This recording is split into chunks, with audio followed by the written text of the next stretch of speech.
Welcome to the Stockbridge Affordable Housing Trust meeting of Thursday, October 23rd. We would like to start our agenda today with first a note that we are recording this meeting. I don't know if anyone else recording it. I hear no affirmative on that. So just letting you know that you are being recorded. First thing is to review and approve minutes. We have to read all this stuff because we've got somebody online. Oh, we don't have a board member online. Okay. It's tough. No, all there's things you have to read, from. Hey. That list there that you were just kind of reading from. The thing that acknowledges that. The open meeting. Here's announcement. The open meeting rules. rules. I thought if somebody's online, we have to. Does Patty want us to read those rules? Patty Kaya's, Remember? I think Patty Kaya's online, and the rest of it, I think we've already. I don't care personally. I'm good. All right. I have one question on the minutes. Yes. It's the next to last page. Under website, it says Bruce to further mock up site structure. Yeah, she did that a couple times. She did that a couple of times. I mentioned that, or she said it twice in bullet 4. And then in the 4th bullet under action items. Yeah. In both places, she acknowledged me as the one that did the work. And I basically immediately pointed out to her, no. Yes. I did not do that. Mark put all that effort in. And she also had Jamie seconding something and Jamie wasn't even at the meeting. Yeah. And I sent her, I think that's, I thought she That corrected also. that on the revised one. well, I no, might it have, was still I might have there. printed an earlier version. Anyway, She's somewhere in the Atlantic, Yeah. on a casino boat. We have to give her a break. So we'll get that to her. So we're going to approve with revision that where appropriate, Bruce be changed to Mark, and that the second, do we know who the second was? I don't remember, but Jamie wasn't here at Okay, the, looking and to remove reference to Jamie as having seconded something. Yes, Okay. sounds good. with those changes, I move that we approve the minutes. and I will second that. All those in favor? Aye. I, Anyone opposed? Bruce, I. no, you don't have to. We don't need to do that. We're not. Oh, wait, do we have we've got, Lisa, it's my wife. Oh, hello. That's my baby. Yes, good. aw. Hello. Hello. How old is she? She's 3. She goes to the virtual other schools. Yeah, good. We can't hear you. Good. Oh, 10th grade. Sorry, didn't mean to show my video yet. All right, so let's see, on to agenda item number 2.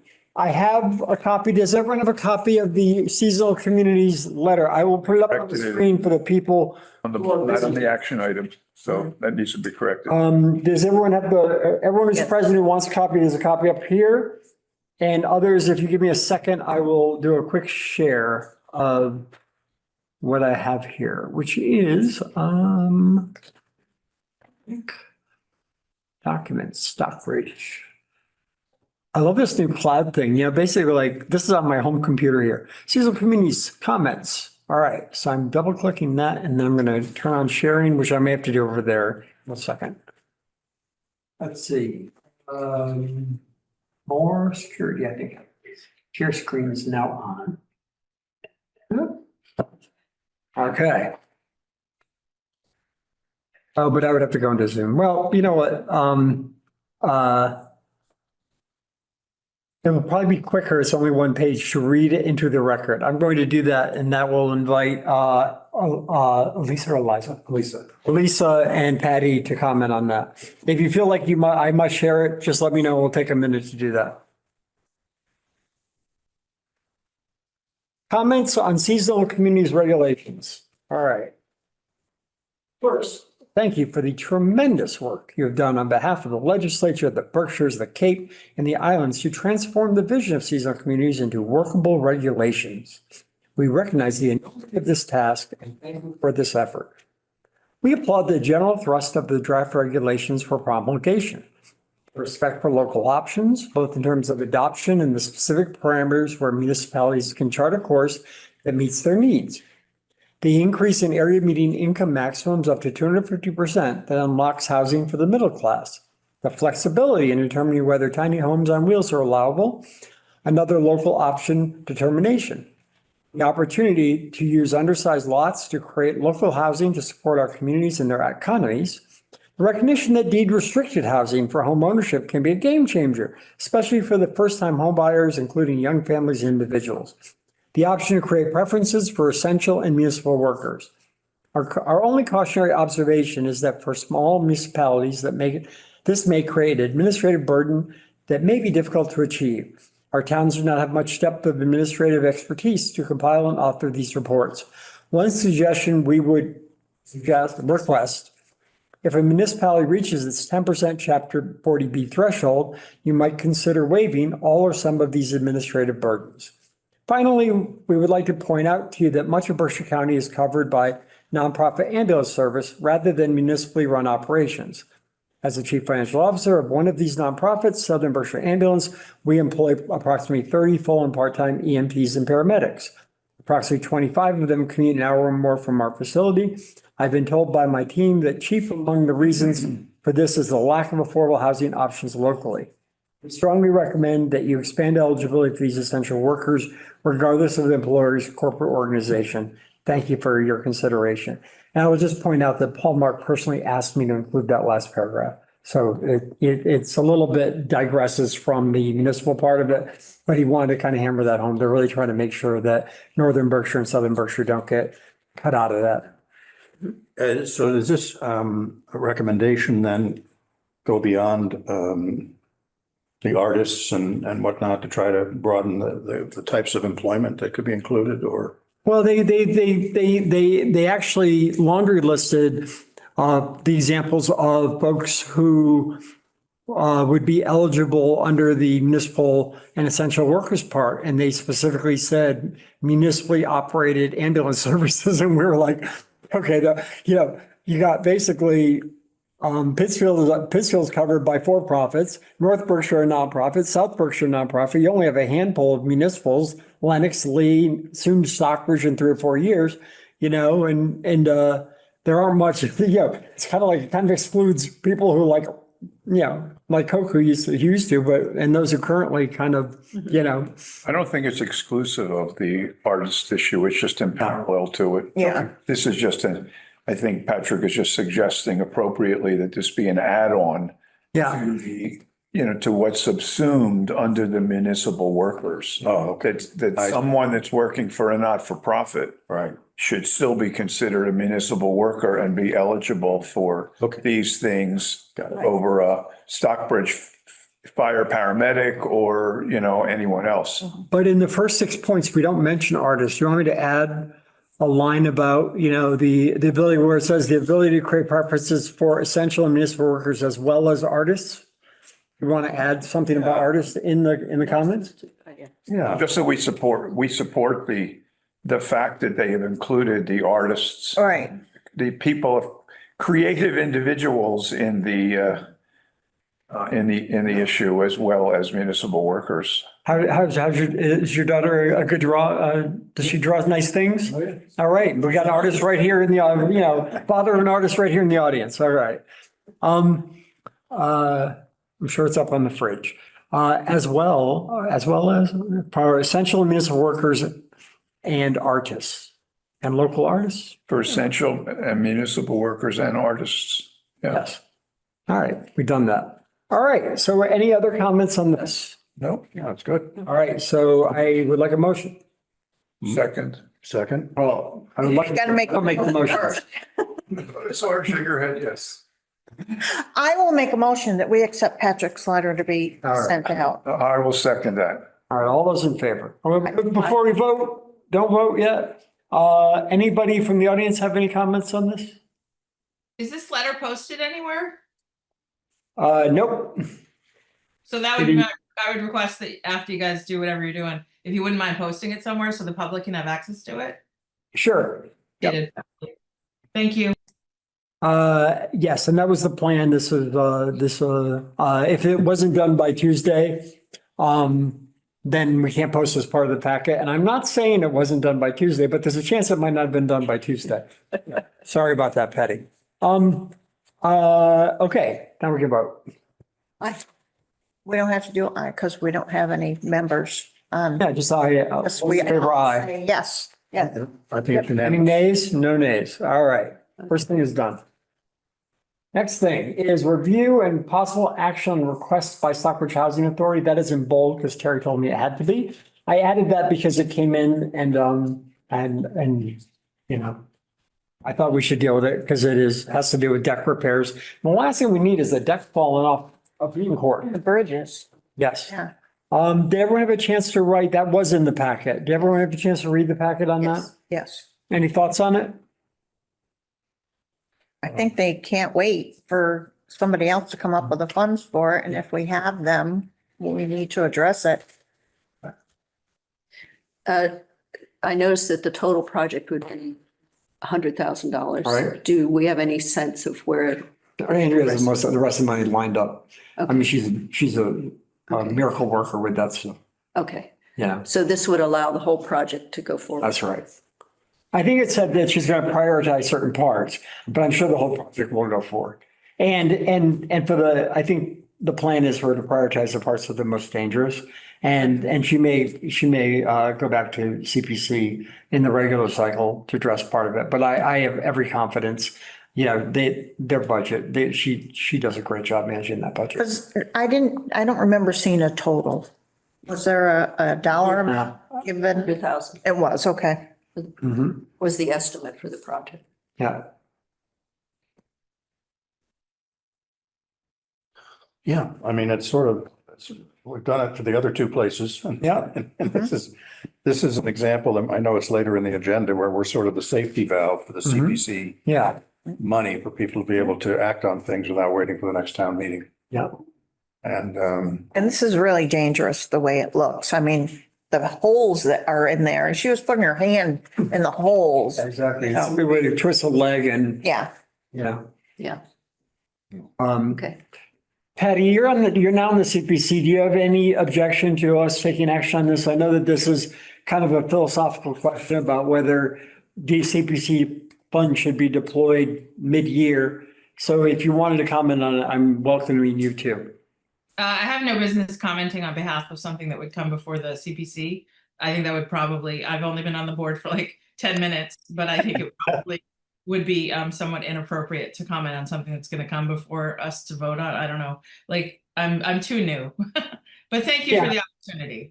Yep. This one, if we fund it here, it won't come before the CPC. It was more just, you know, well, you know, I don't think our goal here is to subvert the prerogatives of CPC. It's just, you know, it is a use of a way we can deploy funds to help, you know, our residents mid-year. And, you know, it's if this CPC cycle, you know, won't have money available till July 1st, 2026, which is 8 months out. So this gives us a chance to get the work done right now. The most You know, serious. we literally can approve this now. It goes to the lawyer in 2 weeks. They could basically be getting started. And we have enough in our coffers to cover all that? Yeah, we got, I think, almost 300,000 left. Okay. Yeah. Maybe it's between 200 and 300. Michael gave them up right now. yeah, the only concern I have obviously is that by our being this safety valve to go in between CPC cycles depletes the funds that we have Yeah. for, you know, whatever we want, initiatives we want to take. And I don't know that, for example, if we've spent, well, let's see, 60 and another 20, 85,000, whether we'll get that back in addition to the funds we would request annually anyway. So Yeah. I think we're going to get shorted a little bit one way or another, very possibly in the process. It's all worthy and good to do, but it just is a little bit of a risk for us. And that's, and I think that there's several ways that we address that. One is, you know, we've got some other funding opportunities. You know, we could, you know, want to increase our funding. If the town wants to increase our funding, I think that the town should consider extending the residential inclusionary bylaw so it doesn't just apply to special permits, because we got some money because of that. I mean, we got an example of that money from the sister project. And I believe that the residential inclusionary bylaw will apply to Elm Court if they if they put in a permit application, which I expect they will next month. Having said that, thing that is not in that original draft that we could consider as a town is saying that we want a similar rule for large subdivisions of 10 units or more. So, similar to that Lake and Crossroad one that was debated at town meeting. There could be a law in the books that deals with subdivisions as well as special permits, and we don't have that right now. And that would say, okay, if you're going to create 10 high-priced lots, one or two of them have to be available for affordable housing, and or you have to pay into the Affordable Housing Trust. They wouldn't pay in as much as someone who's building a house would pay in, but it would still be a way to ensure at least a little bit of the town becomes affordable. So we do have ways to deal with kind of the revenue piece. I think the other thing is certainly, if we spent 25% of what's we've been granted so far on the existing folks in affordable housing, I don't think that's inappropriate personally. Right. No, that's part of our mission. It's To in the maintain health. bylaws, so it's definitely ours. Yeah. All right. So do we want to have a motion on this one? And does anybody want to comment on the CPC? Anybody else? No? Not CPC, on the Heaton Corp proposal from the Stockbridge Housing Authority. All right, so let's figure out our motion here is conditional upon review and approval by town council, representing both us and the Community Preservation Commission. We authorized $25,000 for the Stockbridge Housing Authority decking and repairs project. I've stated the motion. Will someone make it and second it? I'll make it. I'll second it. Okay, then. All right. All those in favor? Aye. Aye. And we have 5 out of 7, five or? Yeah, we're Yeah, missing 5 two. out of 7. So we do have the ability to act. It's fine. Good. All right. We're cooking with gas here. 3, 4, discussion of the CPC proposal. All right, CPC had a meeting on October 15th, was it? And I attended via Zoom. And one of the reasons we wanted to make an appearance was over this issue of trying to be the safety valve for supporting the other affordable housing projects in town if they have mid-year issues and we need a relatively quick response. And I think of a sewer problem that came up. That's like, you can't wait till town meeting on that one. So anyway, I presented this idea to CPC of having a fund approved, separate from whatever funds they would grant us on an annual basis for these kind of emergencies. It would be a fund that we would help to manage with whatever input they want. I mean, they could, for example, just on the discussion we just had, want to have a couple of people sitting in to hear, weigh in with their thoughts about how to use these funds. So the mechanism needs to be worked out, but they did ask that we make a separate proposal from our own CPC application to have this separate fund. And Sally Underwood Miller said, what kind of money are we thinking about? And she said, I see you've already done 65,000 with the 2 that we had prior to this. Now we're up to 80 something. We had 3 prior, really.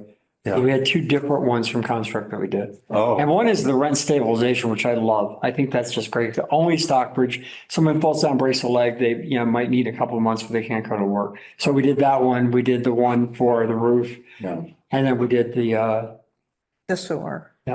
Provision's really kicking in. So when the deadline's coming up in November, so I will draft 2 applications, one for the emergency fund, one for us.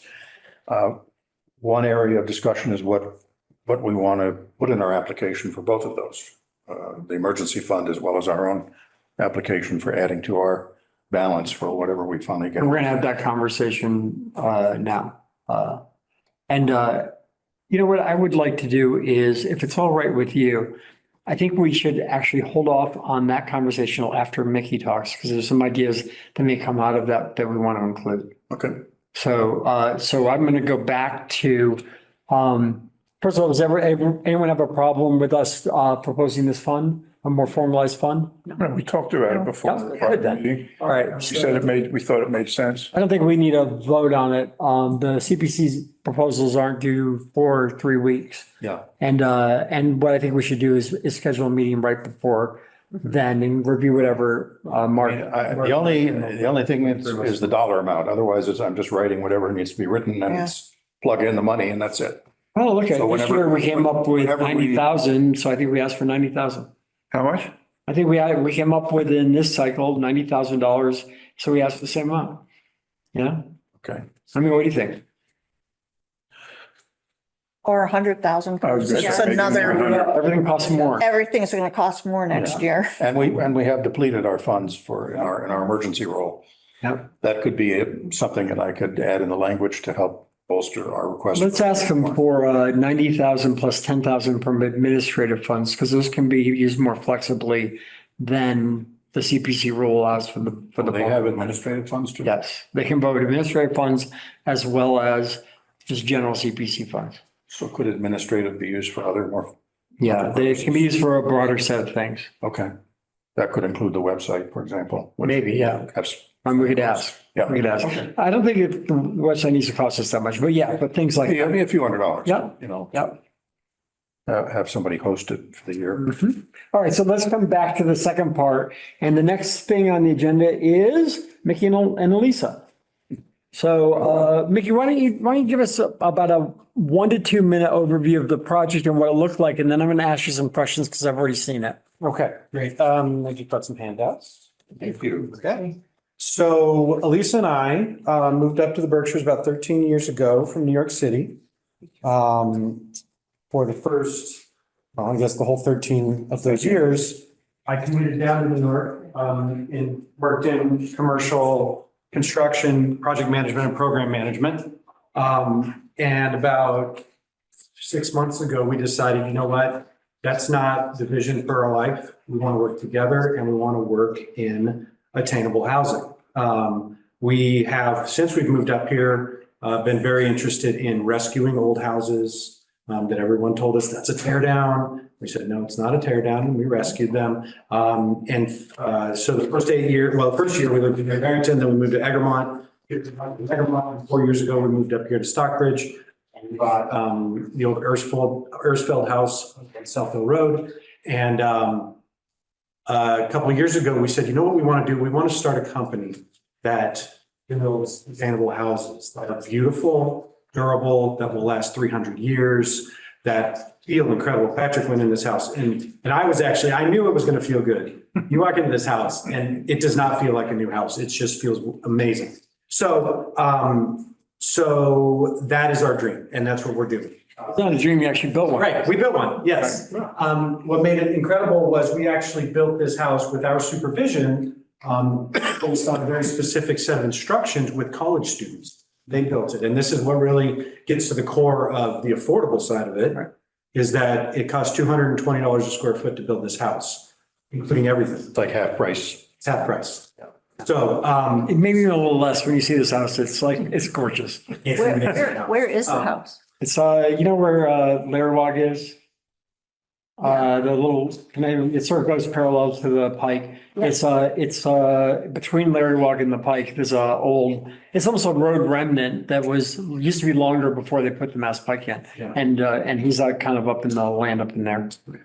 So we bought the house and there was actually a lot across the street that was included and we decided to build this sort of sample house. Although it's a house. Yeah. So let me lead you into, I'm going to ask some leading questions. One, so this came as part of, this was basically a pre-measured kit. Right. So unlike some kits where the house shows up on a flatbed, this shows up as like 2x4s or 2x2s or Exactly. 6x8s or whatever the size I'm not a lumber guy, but you get the idea. So you had basically a whole bunch of pieces, the roof all the way down to the floor. Right. And then it shows up as parts that you then assemble. Exactly. There's no prefabrication. There's no, it's not a mobile home. It's not modular in any way. And every piece, and there's really two ways you can build this. You can build this as an owner builder, meaning I'm an amateur carpenter and me and my wife want to build a house. We can do it ourselves. There's not one piece on the house that needs to be lifted by more than two people. And that's why if you do, it's a timber frame style. So if you did an actual timber frame house, the beams are, you need cranes and you need, 6 strong people to lift them up. This is not that way. So you make everything with dimensional. And that comes in standard sizes or pre-cut? It's standard sizes. It's So not then basically what the college kids did in this case was they had to know how to measure, And that's all included in the instructions, exactly. is it meters or feet? I'm kidding. I don't care. So that's all in the instructions in the kit. It basically says, 1, cut these pieces and put them on the floor. 2, cut these pieces and, make it, Nail them together and put yeah, them up. that's right. Nail them to this other piece, and yes. And how many hours? Lincoln Logs for adults. Yes. Yeah, it's basically Legos. It's really awesome. So, and you're not gonna It believe, does not feel, that's the thing about it. Yeah. That's what I can't. it's so beautiful. It's incredible. It's so Stockbridge. It's like a shaker house that was made from from what's basically a Lego kit. You had a foundation put in first? Yes. Yeah. Or a pad. You could do it on a This is a pad, right? pad. This is a pad. We can do it on a crawl space or basement as well. Okay. Yep. All right. So, how many hours do you expect went into the actual creation of the actual labor to build the house? Elise, what did we say, 1,000 to 1,500? Yeah, I think it's somewhere around an hour per square foot Okay. for the larger house. Yeah, we haven't built a smaller one yet, but we think, yeah, it's probably, Okay. I think it took about 1,600 hours for a 1,750 square foot house. Okay. And so what was, do you mind me asking what the labor rate was for these young adults? I was going to say kids, but I don't want to be ageist. They were $25 an hour. Okay. Yeah, and that's what's included. Where did you find them? So our oldest daughter just graduated from St. John's College in Maryland. And 3 of her friends, actually 4 of her friends wanted to do it, 1 couldn't. 3 of her friends came and spent the summer with us last summer and built it. And so it's a potential summer project for high school kids or whatever. Where did they stay while this was going on? With us, across the street. Intense. Across the street. We're not going to get And there's a into little wine house on Right. the property that Bristol's built. So we stuck a couple of them in there.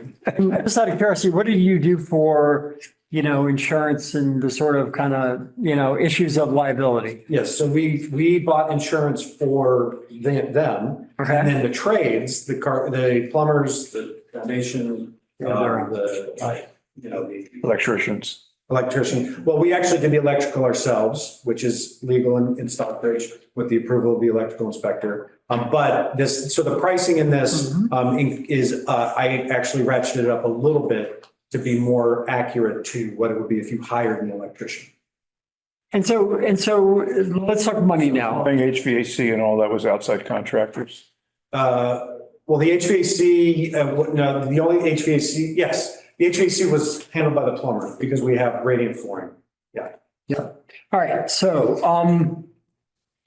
the house that you built, which is across the street from your family's house, is almost 1,800 square feet, right? 3 big giant bedrooms, nice staircase, big living area, obviously 1,800 square feet is bigger than my house. And break down give me first the all-in cost. You already own the land. What was the all-in cost, including putting the pad down all the way to kind of, the kitchen, the build out, whatever. Last page here. This is the case study showing the pricing broken down by trade. It was a total of just under $400,000. Right. It came out to $250 a square foot. Total, $399 for 1,800 square feet, 3 bedroom.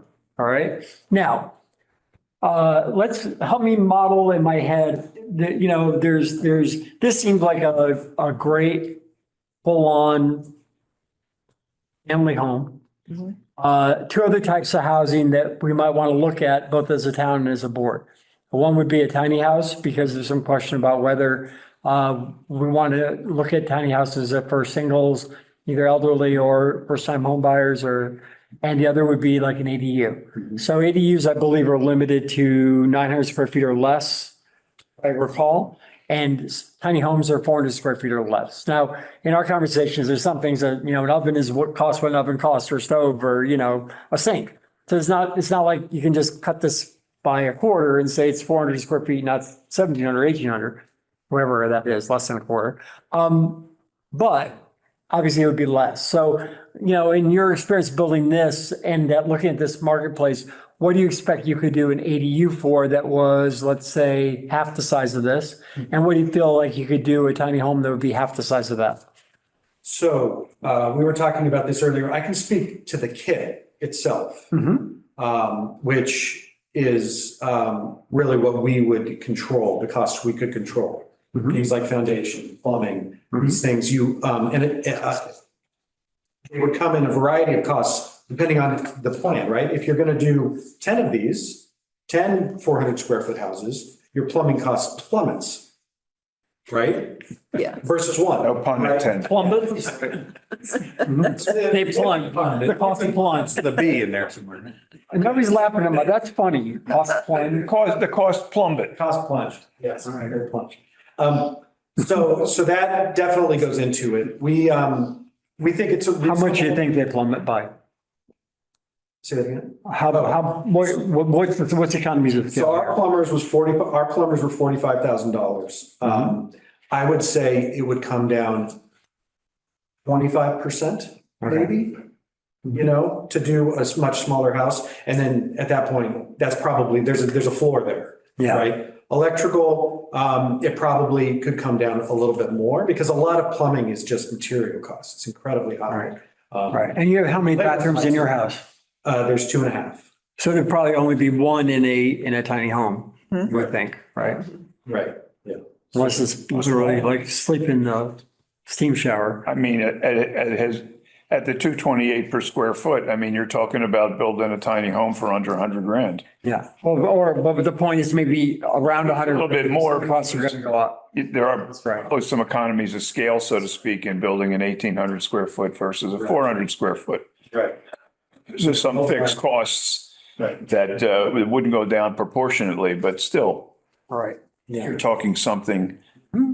All right. So maybe it's 300 square foot for the 400 square foot, 300, 300 times 400 is 120 even. That's still doable. Oh, yeah. Yeah. So basically for a tiny home, the model here financially would be, we do $20,000 down payment for, a municipal worker, essential worker, an artist.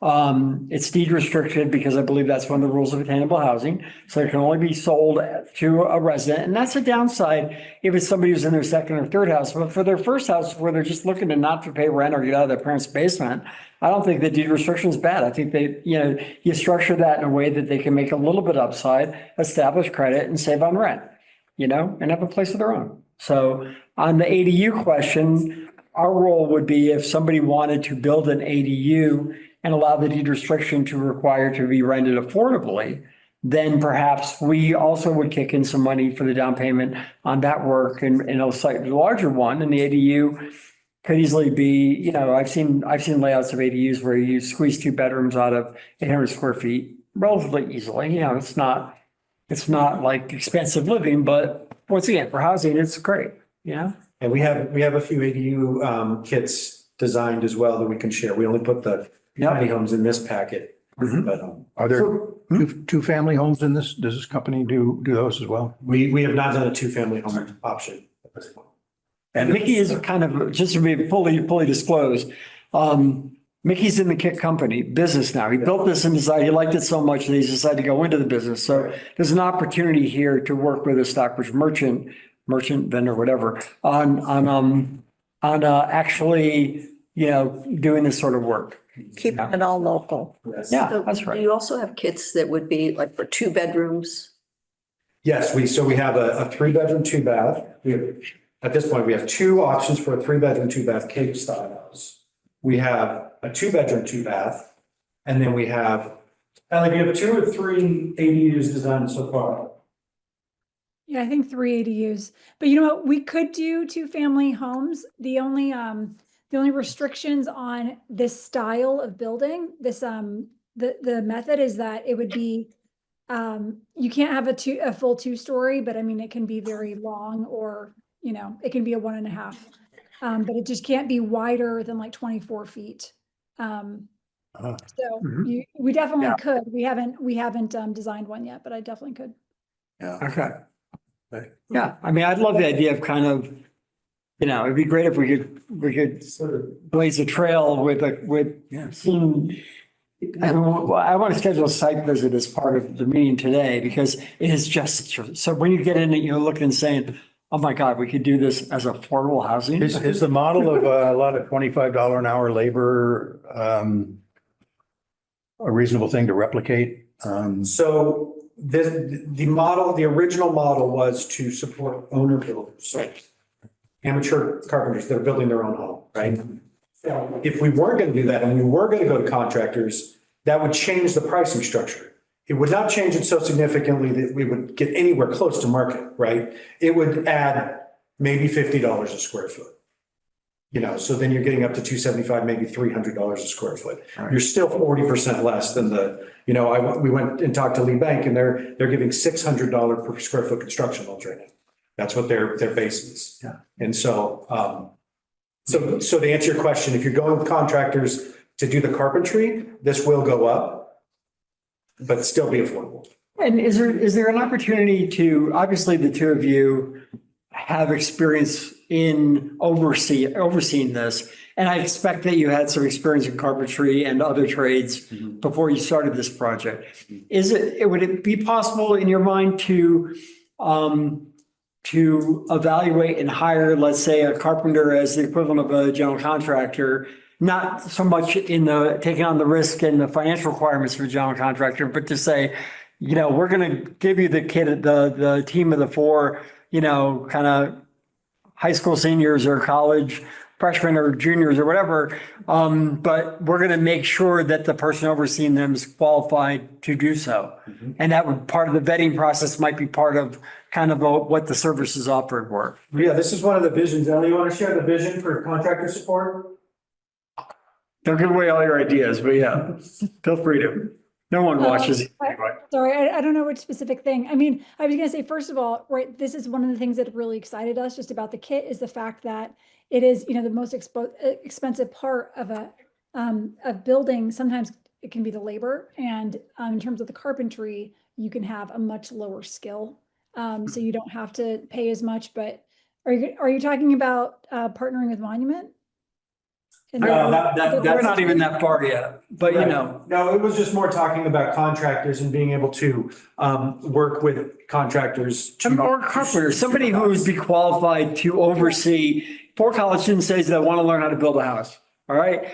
And you got 4 kids who maybe don't have a lot of experience doing that, but are handy enough, that we want to give them a shot. Someone's got to make sure that, it's the top of the measuring thing, not the bottom one that you're going to measure by. You know what I mean? I don't know. No, absolutely. That's totally part of the vision is it would not be to throw college kids out there and say, go build it and then walk away. It would be to have somebody that has an expertise in it, that has read the instructions, that knows the instructions inside and out, whether it's us or someone we train or partner with, then Well, there's a habitat model too. I mean, they get a lot of volunteers and don't even have to pay the 25 an hour to everybody. I mean, One of the things that I know, I guess frustrates me with some of the building that I see going on and some of the new construction, particularly as electric costs are going up and, and we're all concerned about the environment, is everyone that's building new houses in the area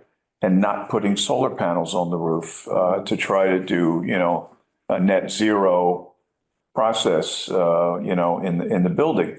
If I were building any new structure right now, I would not hesitate to put solar panels on the roof, out of the gate, rather than, think about it maybe later. And that's the stretch code anyway. We're in the specialized stretch code that does require it to be solar ready. The question is whether that would add maybe $30,000 to a house like yours?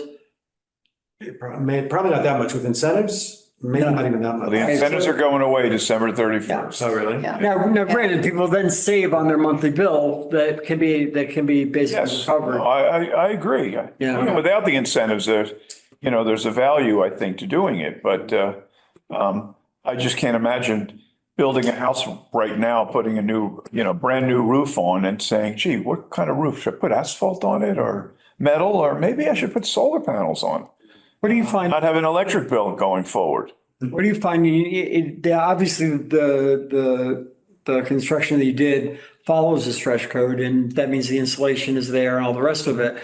Now that you're in the house, it's gotten a little bit cold lately. Do you have any sense yet of, even without solar on it, how efficient it is? It's extremely efficient. So we actually lived through last winter in it, right? Oh, you did? Well, yeah, we moved in January 3rd or 4th. And so we lived there for 3 months during the winter. Yeah, incredible. It's all electric. cost. What is the heating system? It's a hot water radiant in the floor, so it's propane fired. Okay. What combi boiler that supports both hot water and the heat. And what's the propane bill a month? In the winter. winter, it was $140. It's pretty good. That's Good. right. I'd pay more than that for the heater on my swimming pool. That's what I was gonna say was, I mean, is incredible about, because it is so well insulated and there's a, the entire house is wrapped in insulation. It's airtight, but it has a vapor barrier, but also it has a space, between the siding. It's a cold roof. And also I oriented the long side of the house to face, it's slightly southeast, just east of south, so that, we get the solar orientation. We couldn't believe how comfortable the house was and how little we paid for both. I mean, we live in old houses. I love old houses. That's my my first passion, but I was like, this is ridiculous. So even without solar panels, I mean, yeah, we decided not to, just because we were trying to get the budget, we were working with a very tight budget and trying to do everything that we wanted. But I mean, then, yeah, adding that, and then I think you would be Now, spending. if we want to schedule a site visit, does everyone have their calendars handy? I'm gonna defer to you guys to maybe throw out several dates that might work. You sit in the house now? No, she's, Across the street, this house is actually in Egremont. We have a rental house down there. across many streets. Yeah. So, yes, it's across many streets. I was gonna say, it looks really nice.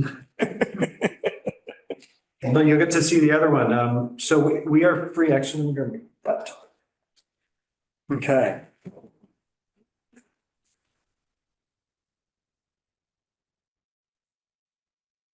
You know what? I can do it on the big screen.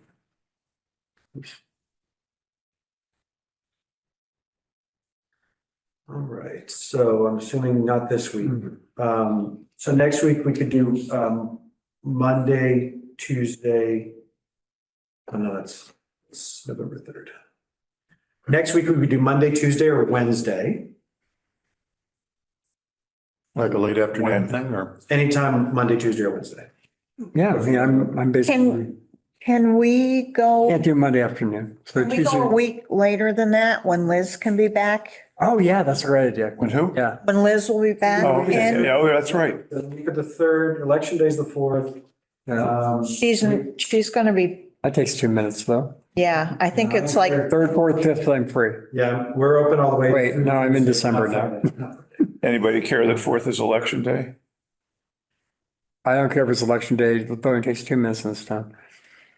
Yeah, it wouldn't change my, So availability. what we decide, or what are we just thinking about? But I'm thinking anytime you guys want. You want to do 4:30 on election day? Tuesday? Tuesday the 4th, 4:30. Does that work for everyone? Tuesday at 4:30? I'm not sure if Liz is back. Or just say 4:30? then. Do you want Oh, I think she's back. No, you can't do it, Coach? She left on Saturday, and it was, how long a trip was to, it? how long is it? Yeah, right. You're going around the world in 80 days or what? 16 days. Patty, do you remember when Liz said she was gonna be back?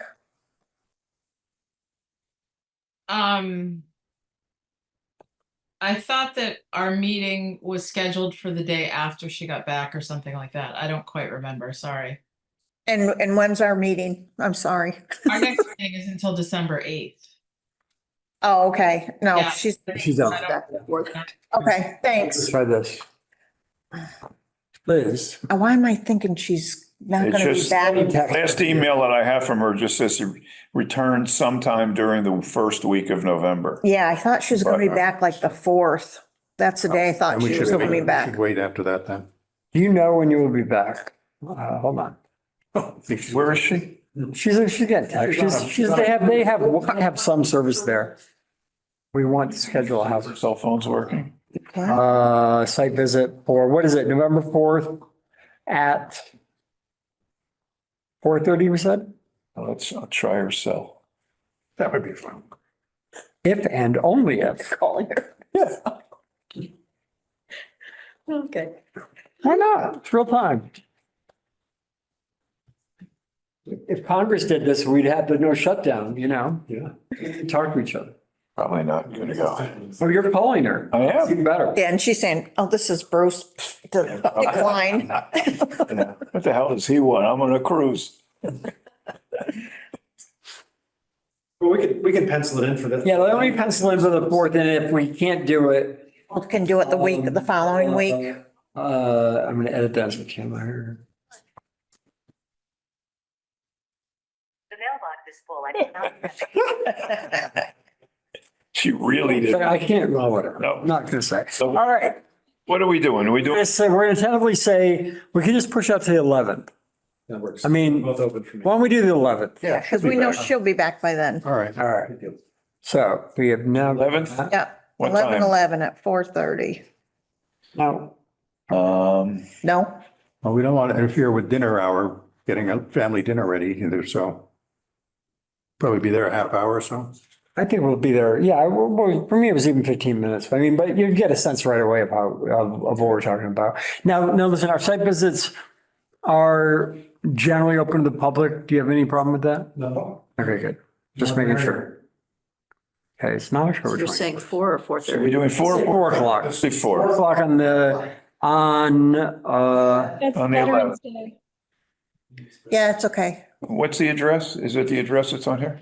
it is a federal holiday. Does anyone care? Say that again. It's Veterans Day. Okay. And Number 11. sorry, the address? 4 South Hill Road.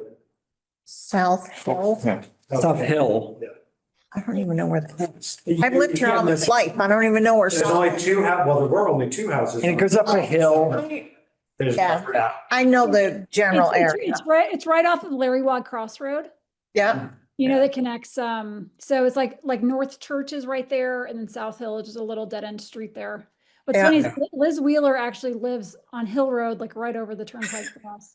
Because it used to all be Hill Road, but We need a bridge. Here it is. All right. Good. Yeah, you go back in the woods right by. Yeah, our house, right, you right, see the old gate where people used to drive through. Uh-huh. Okay. Any other questions for these guys right now, or do you want to just wait till site visit? We're going to post a site visit on the 11th. And now let's go back, if it's okay with you guys, and you're welcome to participate in this. First, Laura in the audience or Patty, any thoughts on what we just talking about? We're investigating all the different types, tiny homes, maybe duplex as well. And I was just thinking too, if it's one level, for example, like seniors who want to live on one level at a certain point in life, that'd be very utilitarian. So sounds Yeah. really good. So Mike. All right. Thanks. Good. All right. So going back now to a discussion of the sorts of projects we might want to propose. I'm sure. Yeah. It's right off Larry Walk Crossroad. Yes. It's you'll drive to the dead end and it's right there, right. Lisa, before you go though, this was the reason why I wanted to do that first was because I had a question for you guys around design. Let's say, for example, that we wanted to have a standard, maybe somewhere between no options and 1 or 2 additional options around 3 sizes. We pre-agree on the sizes. It's the 1,800 square foot house size. It is the ADU. And it is the tiny home. So we have 3 solutions that we want to look at. And I want to know what it takes to have the design, basically have them be order ready. And frankly, I like the idea of kind of, I think it's less if it's something you want to be able, once the work is done, it's less if it's something that you want us to have a non-exclusive on. And if we want to have exclusive, it might be more. But, what I want to kind of do is to sort of be able to, is to look at how we do at a reasonable, I say scale, but I'm not talking about thousands of these, at least not in Stockbridge. But it could be a model that other people could look at in the affordable housing space. So, were we to do that, and you don't have to answer right now, one of the things I would like to solicit from you is a sense of what design costs might look like if we wanted to contract you to have as much as possible. We find a place, we get a pad, we get the, we confirm it's not a wetland and you get a perk and, or it's on water and sewer or whatever, and from there we say, okay, potential homeowner, we're gonna have a lottery and you can pick from A, B, or C. They're all relatively the same price, and just a little bit of a style difference maybe. Maybe it's just A and B. Maybe it's only A. This is, after all, trying to create housing. We're not, so just thoughts on whether that's, like I said, I'm not a builder, so it may not be realistic. For a design or a built home or a kit? I want to basically start and say, look at it. So let's say, I'm no secrets. Let's say I want to go to town meeting and say, you know what, for attainable housing for residents only, that's the rule. This is not making this up. That's not us trying to box anyone out. That's in this new seasonal communities thing is, that we're trying to build attainable housing. So let's say we went to town meeting and said, look, on tiny homes, we want to be able to, if the lot is right size it's legal, all right? 2 acres in R2, 2.5 acres in R2. And any lot you could legally build on for attainable tiny home housing, we could build up to 3 tiny homes or 4 tiny homes. We're just looking for permission to do that on lots that are legal, where basically the footprint would still be less than what a traditional, someone who's building a house in Stockbridge would be, which might be a 2 to 3 to 4,000 square foot house. So at tiny homes, it'd be like 1,200 square feet. For something like your home, the one that you just built, maybe we go and we say we want to be able to build 2 of those for attainable housing on the new lot. A simple proposal for the town to evaluate. And we say we've got designs ready. We know what we want to build. There's no architects. There's no this, there's no that. We want to build them in a kit based on this style. So what we could conceivably do is go to town meeting with a proposal from the Stockbridge Affordable Housing Trust saying, we just want to be able to do a little more density in these areas. And to put this in perspective, I checked at land.com and there's like only 3 or 4 empty lots of land available in Stockbridge right now. It's not like there's hundreds of lots for sale at a given time that we would be flooding the town with this stuff. It would be basically saying, get the land, you want to have the permission. And maybe even structure it if people are worried about that it had to be an approved project from the Stockbridge Housing Trust. Maybe to further limit it, because some people care a lot about density, we say, and we agree without coming back to you that we will do no more than 5 of the 2 per lot deals and 10 of the 4 per lot tiny home deals. And at that point, you have to reauthorize the Affordable Housing Trust to do this sort of thing. So we give people all the sort of, they don't want it to go crazy. The unintended consequences are by definition limited by us saying we're going to start small. And if it works, then we'll look at it. I think I'm just as interested in creating a model that would work for any municipality around here. We don't have to build it all here, but if we come up with something that is an example, that might really be helpful for other municipalities if we figured it out. Yeah, so you're looking for just a study, sort of like this case study, but more specific to those designs that you just mentioned. I'm not looking for a case study. I'm looking for designs. Not a case study. I'm looking for basically, this is the plan. What would we need to order? How do we order it? Here's what it looks like when it's built, option A versus option B. Here's how many pieces of the 2x4s that are 4x2 in length. I don't even know what that means. What is it that here's what this kitchen would look like. You already did it. So you know what, you've already figured it out. I want to basically get a proposal that would avail ourselves of your expertise and doing it for $399,162 or less, Yeah, we can give it that shot. Yeah. That's reasonable. Patrick, Patrick, what were the three sizes that you said? I heard ADU and tiny home, but what was the first Well, the one? tiny home has a maximum footprint of 400 square feet, but that does not include the loft. You can do a loft in a tiny home in according to regulations. So the loft can basically be most of, if as long as it's 25, in Stockbridge, you can build up to 35 feet in the air. So you could do a very tall, tiny home, you know, kind of huff and a puff and a blow yourself down house. And so, you know, 400 square feet in the base, stairs up to a loft.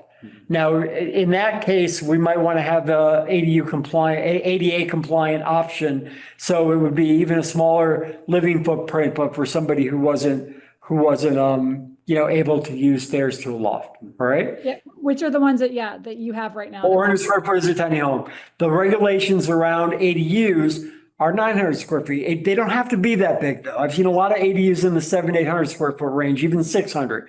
So depending upon how the economics work out, it might be good to have one that was a medium sized ADU and one that was close to the maximum size.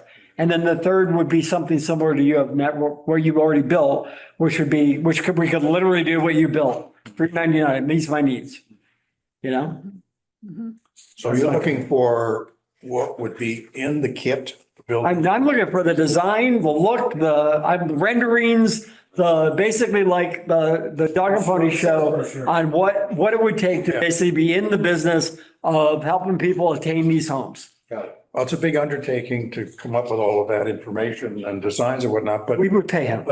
yeah. Yeah. All right. And then also from your business standpoint, it seems like an idea that could be replicated in a lot of places once you have this Yeah. portfolio of. We will pay you less. Competition, but I'm meeting with the Lennox Housing Trust here in a couple of weeks. Good. Plenty of room. Yeah. Tell them it's based on we'll just call it the Stockbridge model. That's all I care about. They got Tanglewood and you can go to Stockbridge. We want the housing model. They name these houses, you could call it the Stockbridge. Yeah. One of them could be the Stockbridge. We call it Then you have the mini me. one the non-keg and My house is listed as the Forbes. He has sold, my husband and I designed our house out of two houses and they sell it as the Forbes. we could go with wood and pines. Beautiful. There you go. Yeah, well, and I did design them to be, you know, New England style to, you know, Yeah. Yeah, that's. blend in with the landscape here so that it's, I'm just saying, wait till you see it. Wait till you see it. Laura, you had a question? No, so the Comment. idea would be to like sort of package the possibilities. Yes. To move this along, and again, because, you know, this is absolutely doable and so needed. So I think to have packages, okay, this is what it looked like with 3 tiny homes on this parcel. We don't know the parcels yet. But to move this along here, that would be my vision as a community member and vested in affordable housing, so that by the time it gets to town meeting, everything's really solid. That's where we're going. That's what we're talking about in October. Really, because I think, you know, just knowing how things work in our towns, how long things take to build affordable housing, how long it's taken us historically, that the sooner, more succinctly that we can He package. built one in the summer. It doesn't have to take long. He built one in the summer. I'm just saying historically having, Yeah. you know, Construct did the That's it. housing forward in the year 2000. Construct went forward and they built X number of affordable units in Forest Glen and also and different other things. But I'm just saying the level that you have momentum here, you have expertise, and I'm just encouraging just the process to move it forward, to get it packaged with possibilities, so then to bring it to the voters and people get like, oh, that sounds reasonable and okay. So as opposed to, you know, having things hanging out in the air. So I think this is on the right track. Like, so here we are, almost November, you know, you got plenty of time to move this along and make it happen. What zoning is your house in? Is it R2, R4, R2? Yeah. Okay. That's the whole So process. I have a question about the whole zoning thing. Before we go to the zoning question though, I just wanted to kind of comment on the numbers here. Because my theory, question? My theory is that we've got a marketplace where the subsidies may be harder to come by. Now, if we can quickly get on the floor of seasonal communities, Paul Mark said that probably only 3 towns will split the $2 million. All right.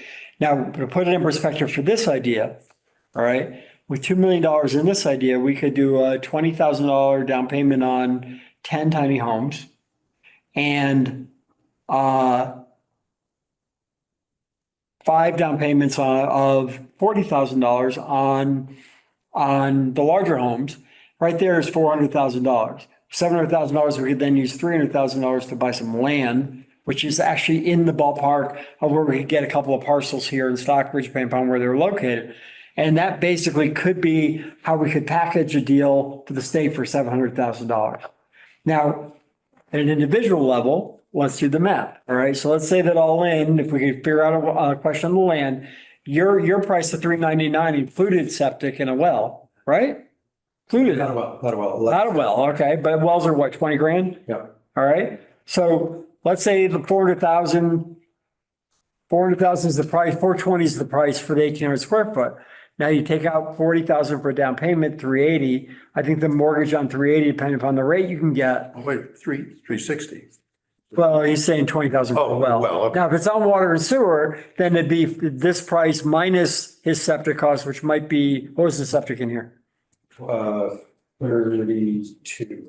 All right, so you add 10 for the hookups for whatever it is, you might be, get it down to 380 if we could find a lot on water and sewer. Okay. But the point I'm making is that, especially if we do seasonal communities and therefore the AMI comes up, someone making a 120, 150 could afford, even 100, could afford a mortgage in a situation like this for a 3-bedroom home that could serve a family. And the entry level side of the market is even better. Some kid who doesn't mind living in 400 square feet, if the price was 110 and we put down 20 on their behalf with the deed restrictions, they can't flip it. And it's only available to residents when they want to sell to buy a bigger place, make a little money, earn some credit, build their credit, whatever. 90,000 in mortgage, you're probably talking about what, $1,200 a month? Not even that much. Maybe not even that much, right? $1,000 a month.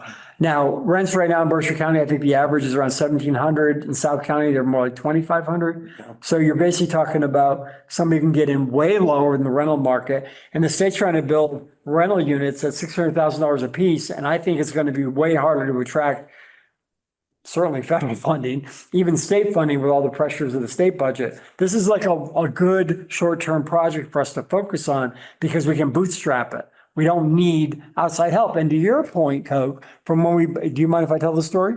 Not specific to the person, but, Coke was lamenting the fact that, we put all this work into this stuff and so often it seems like it doesn't benefit people from around here.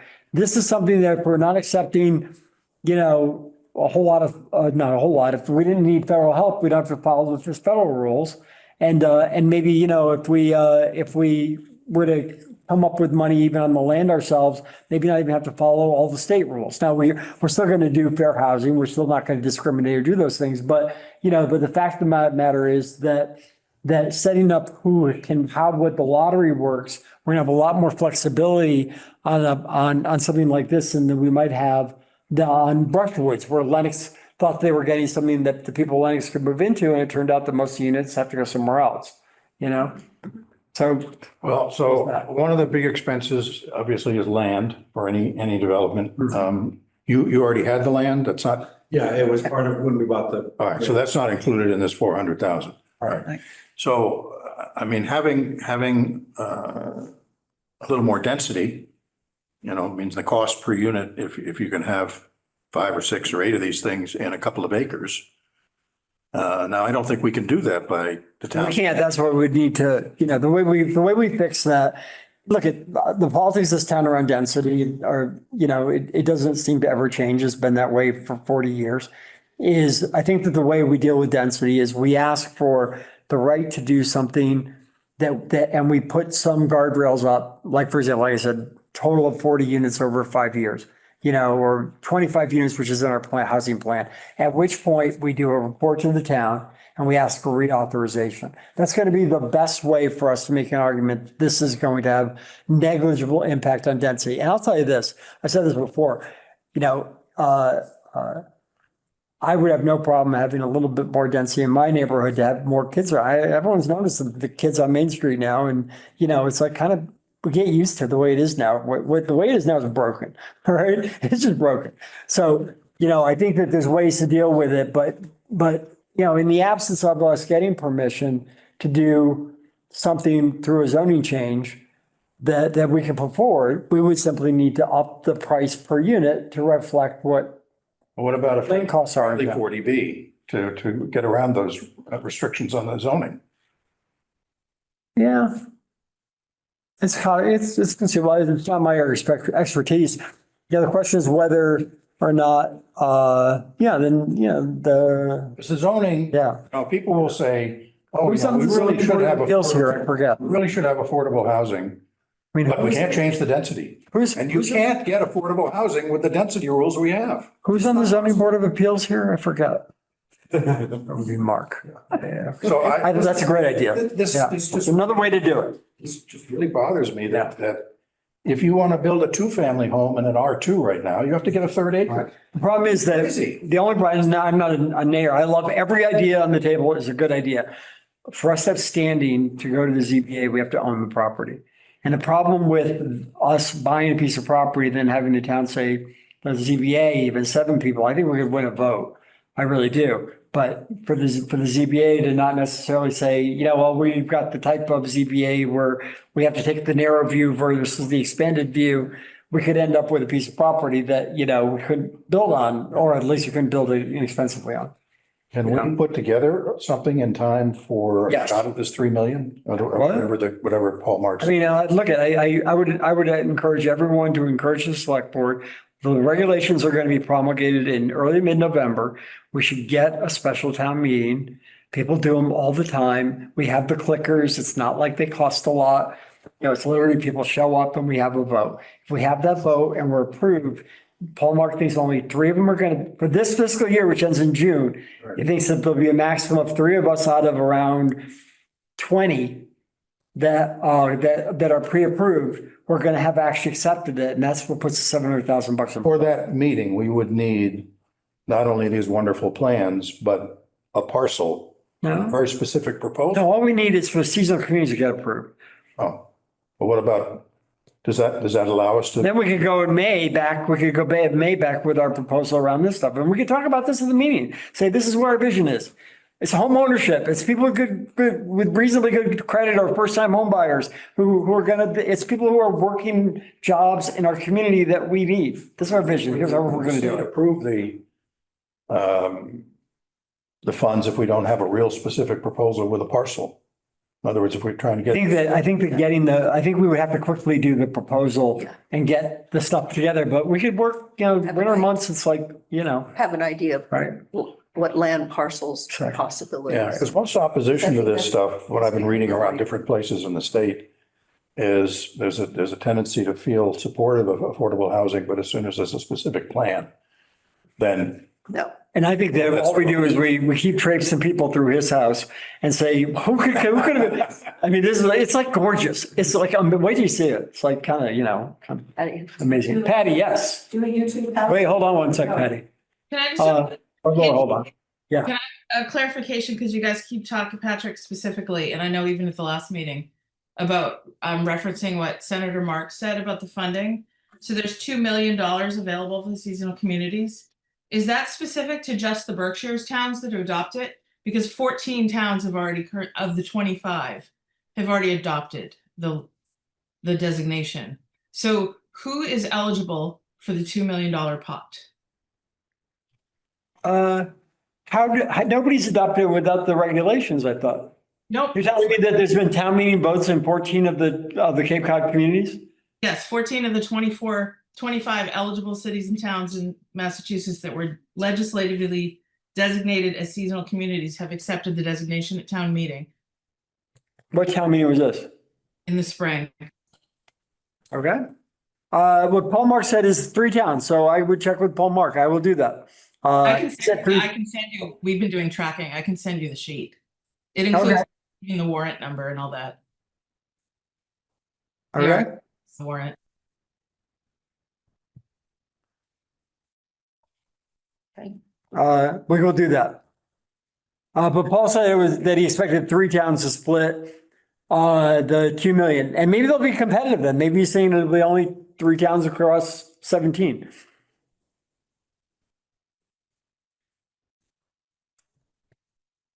All right, anything else? You said, Mark, you want to talk about zoning a little bit, or was that? Well, that was my rant. I just feel that the zoning in our town is designed to essentially give us what we have. And what we have is nobody who lives in the Berkshires can afford to build a house here. Whatever people are saying about we're in favor of affordable housing. Fact is, we're in a situation where nobody's going to pay what it costs to buy 2 acres of land and then put up an inexpensive home. And so we're getting what we've designed to have, even if it wasn't voiced as this is our intent. We have exclusionary zoning. And whatever we're talking about for getting a wonderful, efficient and beautiful looking home at a reasonable price, if you have to have 2 or 4 acres to do it, the whole thing blows up. You need to be able to put 4 or 5 of those homes on 2 acres.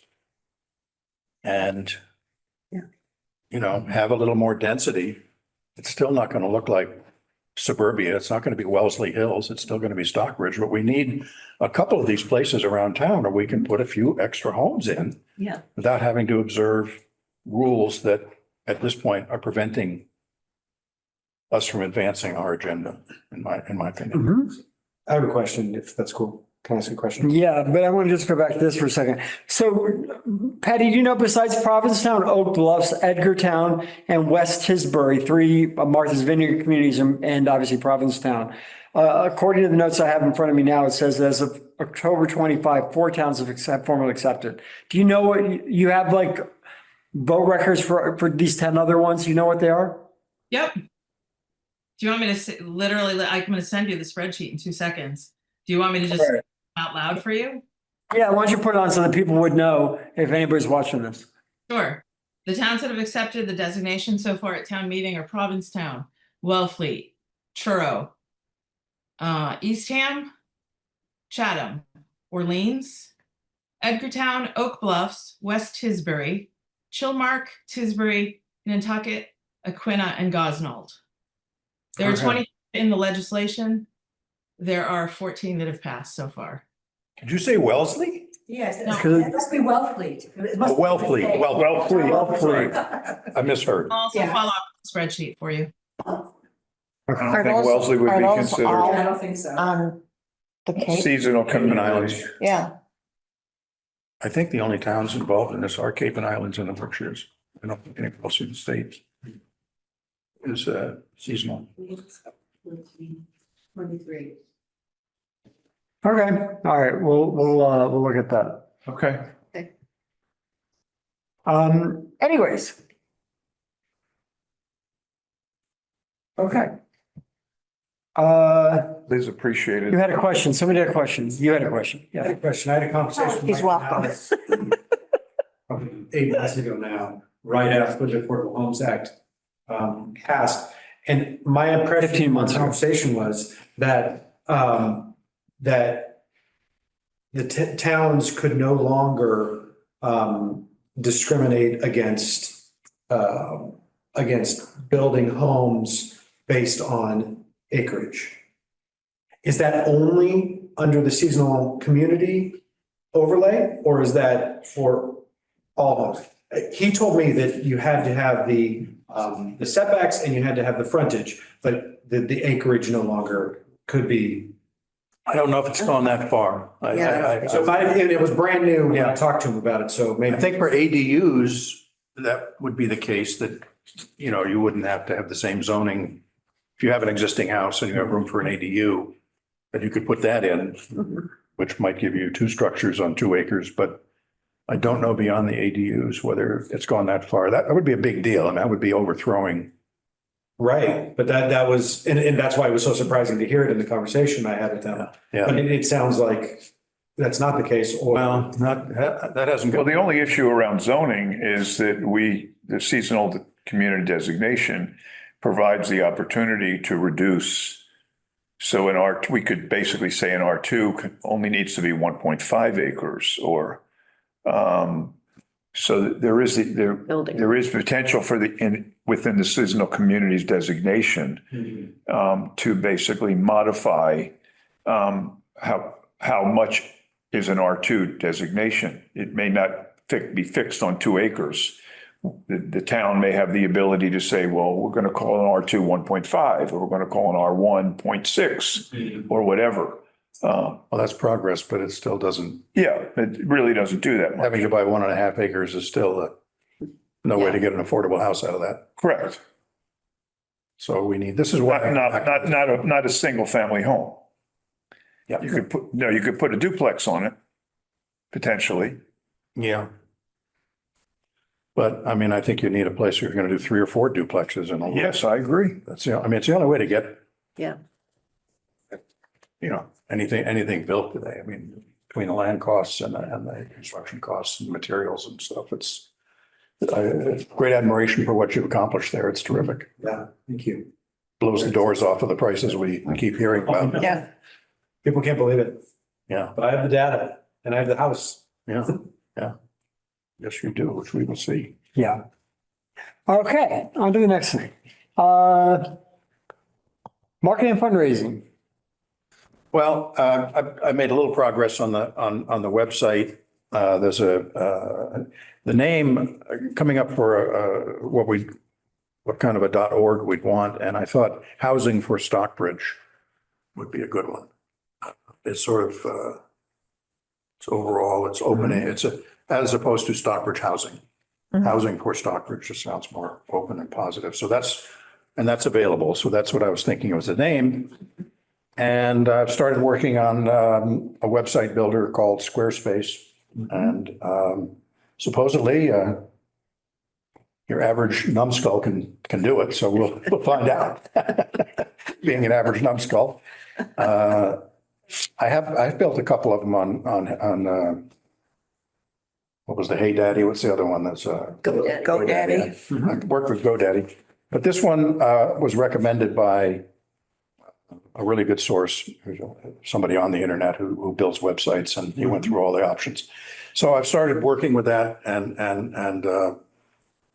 we'll see. I can't even say whether it's slow going or what, but once I get into it, it'll move along, and then we'll be able to see mock-ups and see what about the content and what needs to be added or changed or whatever. I was thinking for, like, when I did this mock-up, I had just a little cartoony thing of one house. But I thought maybe 6 panels where we have a shot each of Pine Woods, Riverbrook, and Heaton, and then 3 other shots of well-known town pictures. So when you go to the site, you'll see the places where we have affordable housing now and other shots of the town that sort of hit home with people. So if I find a screen and I can put 6 shots in there and it doesn't look overly busy, that's something that I was thinking about for the homepage instead of just one picture of a generic house that I don't know where that is. Yeah. The Great Barrington Affordable Housing Trust actually has a house, so that's what their picture is, because they've got one that they've done. We don't have anything that we've completed, so so I'm still playing around with that. Anyway, I will have more as we progress. And it's a place where we can ask for support, ask for donations, as well as input and ideas.